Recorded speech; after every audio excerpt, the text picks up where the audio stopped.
दोस्तों, लोकतंत्र का आज सबसे बड़ा सवाल हमारे सामने खड़ा है कि क्या देश का चुनाव आयोग सच में निष्पक्ष है या फिर सत्ता का एक औजार बनता जा रहा है। नमस्कार, मैं हूं आपके साथ निशा भारद्वाज और आप देख रहे हैं न्यूज गंगा, जहां हम उठाते हैं वो मुद्दे जो सीधे लोकतंत्र और आपकी आवाज से जुड़े होते हैं। जिस संस्था पर पूरे भारत के चुनावों की पवित्रता टिकी है, उसी पर अब गंभीर आरोपों की बौछार हो रही है। और इसी बीच मुख्य चुनाव आयुक्त यानी कि ज्ञानेश कुमार को हटाने की मांग पर जो फाइनल फैसला आया है, उसने पूरे राजनीतिक माहौल को हिलाकर रख दिया है। तो इसी बीच अब सुप्रीम कोर्ट की एंट्री ने तो पूरे मामले को और ज्यादा गर्म कर दिया है। बंगाल की वोटर लिस्ट को लेकर चुनाव आयोग की कार्यशैली पर सवाल उठे तो देश की सबसे बड़ी अदालत ने चुनाव आयोग को 24 घंटे का अल्टीमेटम दे दिया और कहा कि हर हाल में वोटर लिस्ट पब्लिश करो, चाहे डिजिटल उस पर सिग्नेचर हो या ना हो।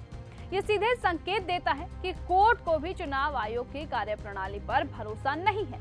ऐसे में जब देश की सर्वोच्च अदालत को दखल देना पड़े तो स्थिति कितनी गंभीर होती है, आप खुद भी यही बात समझ सकते हैं। ऐसे में विपक्ष का तो सीधा और साफ आरोप है कि चुनाव आयोग अब स्वतंत्र संस्थान नहीं रहा, बल्कि सत्ता के इशारों पर काम करता है। ममता बनर्जी जैसे बड़े नेताओं ने तो यहाँ तक कह दिया कि चुनाव आयोग दलाली कर रहा है, तो वहीं दूसरी तरफ प्रधानमंत्री नरेंद्र मोदी और सत्ता पक्ष चुनाव आयोग की निष्पक्षता पर पूरा भरोसा जताते हैं। अब सवाल यह है कि सच कौन बोल रहा है, सरकार या फिर विपक्ष।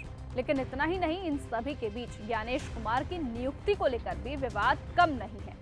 आरोप है कि सरकार ने नियमों में बदलाव करने के बाद अपने पसंद के लोगों को चुनाव आयोग में जगह दी है, जिससे उनकी निष्पक्षता पर शुरू से ही संदेह या यूं कहे कि सवाल खड़े हो रहे हैं। और अब जब महाभियोग का रास्ता भी बंद हो गया तो विपक्ष के पास आखिरकार बचा क्या है? क्या लोकतंत्र में जवाबदेही का कोई रास्ता बचा भी है या नहीं?